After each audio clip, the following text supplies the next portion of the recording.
Αλεξανδρόπουλος θα βγάλει για τον Πετρουζέλη και αυτός κατευθείαν για τον Τριανταφυλάκη. Για να δούμε, η Καλαμάτα προσπαθεί να αξιώσει, θα γίνει το σουτ, η μπάλα θα φύγει out. Πιο κοντά και ο Μπράβος, ο Λότας θα το εκτελέσει, η μπάλα θα πέρασε από το τείχος. Κοψαχίλης σε κόρνερ, εντυπωσιακά Σοκράτης ο Κοψαχίλης. Η μπάλα στον Κωνσταντόπουλο, Σφυγολιόπουλος πιο πίσω στον Κοψαχίλη.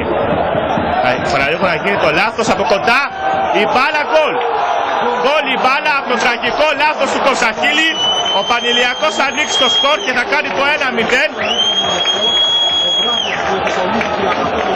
Έγινε το λάθος, τραγικό λάθος από τον Κοψαχίλη και ο Μπράβος από κοντά με σούτ έκανε το 1-0.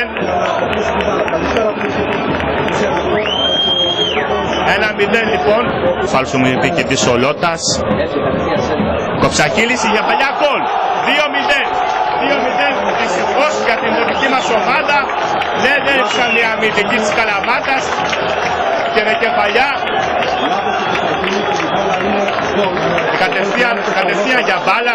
Η μπάλα κατευθείαν κατέληξε στα δίχτυα του Κοψαχίλη με τον Λότα.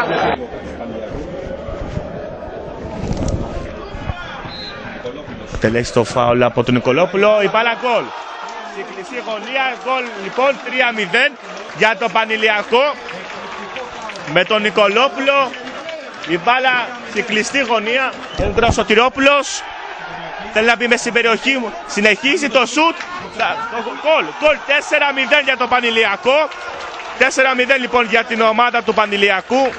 Δυστυχώς η Καλαμάτα σήμερα γνωρίζει πολύ βαριά ήττα.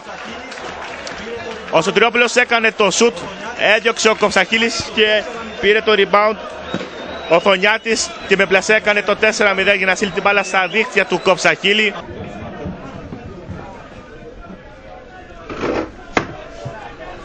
Σέντρα από το Τσιμικλή. Κεφαλιά, η μπάλα στα δίχτυα. Η μείωση λοιπόν του σκορ από τον Κρητικό. Ο Κρητικός λοιπόν στην πρώτη επίσημη εμφάνιση θα στείλει με την μπάλα στα δίχτυα με κεφαλιά και θα μειώσει το σκορ σε 4-1.